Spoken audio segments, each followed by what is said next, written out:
Our next speaker is Professor Howard Wettstein of the University of California at Redlands and Riverside. I'm sorry. There is no such thing as the University of California at Redlands, although they're only about 10 miles apart. Sorry.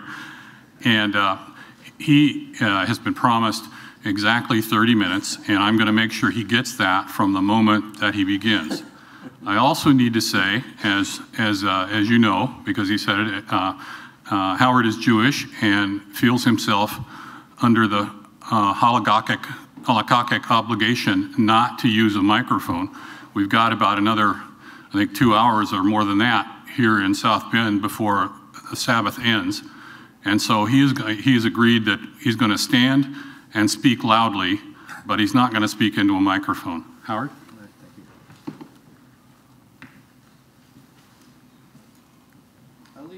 I'll leave my notes here just in case I need to, if I get desperate. Can you hear me in the back? Yes. Okay. If not, signal and I will tell you to move up.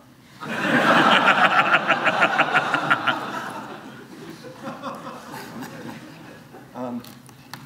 should get my watch so I see where I am in time. You've got 6 minutes. I taught there. I had the privilege of teaching at the University of Notre Dame during the 80s for 6 years. And so it's the first time I've been back, and it's really quite a pleasure, and I really thank the organizers, and especially Charity, who's been fantastic. So I'm really grateful.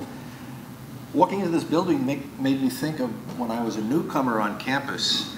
There was a faculty reception for new faculty hosted by Father Hesberg, who was the outgoing president. And I can picture it. We met in the hall out here, and he greeted people and spoke to each of us personally. And he asked me what area of philosophy I worked in. And I said, it was a kind of Abrahamic moment, which I'll explain in a minute. I said philosophy of religion. Now, at the time, I had nothing to do with the philosophy of religion at all. And so it reminds me of Abraham in the Akedah, where he says to the two boys who are helping him, wait here, we'll be back. And you think, how does he know that? Right? So either he's a prophet or it's just a throwaway line. So that was my Abrahamic moment. Because this is the area I work in nowadays and I feel quite passionate about. I come at this in a very different way, as you will hear. So let me start with the thought that religious traditions, for those of us who find them very powerful, owe a lot of their power to the ancient texts that they take to be canonical and holy. I already need to look at my notes.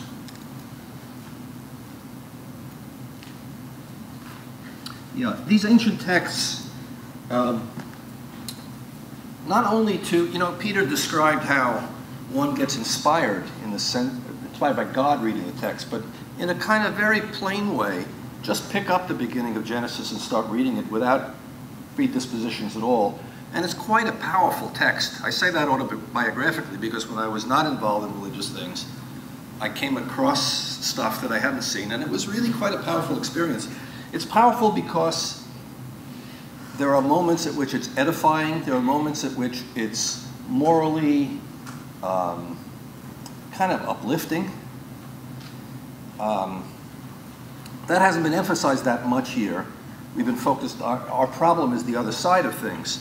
But these ancient texts that are so often so powerful emerge from an ancient world with its own ways. And so inevitably, you find really dark stuff all over the place. Now, it was pointed out just a few minutes ago that it's not as if we've come so far, right? I love that line about the oxbow or whatever it was to the atom bomb. That's our progress. In some sense, we've made lots of progress, in others, and yet, in lots of ways, we have not. But it's undeniable to me the dark side that has been pointed out so forcefully by the critics at this conference.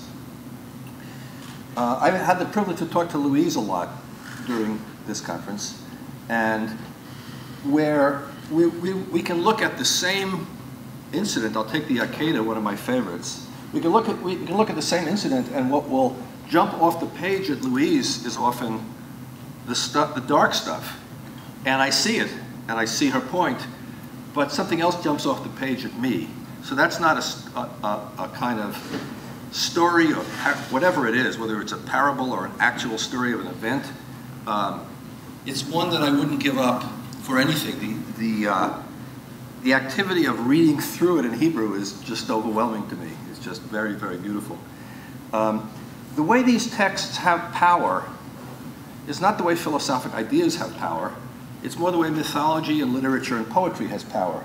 And that's in part why reading in the original is so important. My own experience, I'm not an expert, but reading Psalms in Hebrew and reading Psalms in a translation is a completely other world. It's a completely different experience for me. Okay. So the question of the conference, and Nick asked me about this a couple of years ago. He was starting to write his paper, and he said, you guys must have thought about this a lot, right? I mean, you're Jewish. You must have thought about Joshua a lot. And I said, probably we should have. So the problem is what to do with the moral dark places in God's text, particularly the moral dark places that God himself perpetrates or mandates and so on. So I'm in a way talk about it, in a way not talk about it, because it's not as if I have an answer to propose, but I want to shift the perspective to some extent. In philosophy, I often find that it's much easier to know what I shouldn't say than what I should say about a problem. That is, the heart of the problem, you know, you should think of these problems as long-term projects for when you grow old, you know, which now puts me in a position to have to say something, I guess. But what not to say is often easier. And I know what I don't want to say about these cases. I think it's really important not to deny the moral horror. I mean, I feel it. The things that you critics have pointed out is something that I feel in my gut. It's very, very important. Not to minimize it, and not to explain it away. I think that's very important in this context as well as theodicy generally. Not to explain it away. That's controversial, but that's the perspective I'm coming from. The other thing is when Al spoke, and I respect Al Pleniger very much. He was my tennis partner when I was here, and we used to fight about everything. When Al spoke, he spoke of these things as perplexing, and I thought, wow, that's a weak word, right? I mean, rape and murder, mandated by God, is, you know, perplexing. It's crazy making. It's really serious. So you can tell my attitude to this. Now, what to do about it positively is a different thing. Okay. I want to kind of support my attitude that I just expressed by reference to two of the passages in the Bible, in the Hebrew Bible, that I find very supportive of this kind of way of looking at things. Okay, so the first one is something I think Nick quoted, chapter 18. I think it's 18 in Genesis, where Abraham is arguing with God about Sodom and Gomorrah. Right? Now, if you read that, not just the one little clip, but the whole passage, it's tremendously powerful. Abraham, it starts with God saying, how can I conceal this or not share it or something like that with my intimate? He uses the word that's a cognitive knowledge, where knowledge in the Hebrew Bible often has the ring of intimacy. My intimate, who's known me. Abraham, how can I conceal this from him, what I'm about to do? We don't know who he's talking to. Maybe he's just reflecting, but he says that. And then they have a discussion. And Abraham comes on incredibly strong. Rudolf Otto takes, Abraham at one point says, who am I but dust and ashes? And Rudolf Otto takes this to mean he's feeling very lowly. I think he's arguing with the dean, right? I mean, for more funding. He's not feeling very lonely. He's being diplomatic, right? But it's very strong. He uses words in Hebrew like chalilah, which means something like, you know, God forbid that you should do such a crazy thing, right? This is, the judge of all the earth is going to kill people who don't deserve it. And at the end of the passage, and now this is speculative, the passage ends, you know, as you know, he bargains him down to 10 people. And at the end, I don't know why 10 is magical, but it is. But at the end of the passage, you would have thought, if I was standing before the king, I'd scrape and bow and leave, but God leaves, and then Abraham leaves. And I thought to myself, maybe that means God's overwhelmed by the moral character of the man, right? I mean, look what he did. He stood up to God on a moral question of tremendous significance to him. So that's very powerful. Louise will ask me, oh yeah, so how come he didn't do it at the Akedah? Okay, right? So I say, I don't know. Let's talk about that. It's interesting. We know that he has the moral character and fiber and power, intellect, so spiritual power to do it. If he doesn't do it, I want to think about what the heck is going on in the Akedah. I'm not sure yet. So,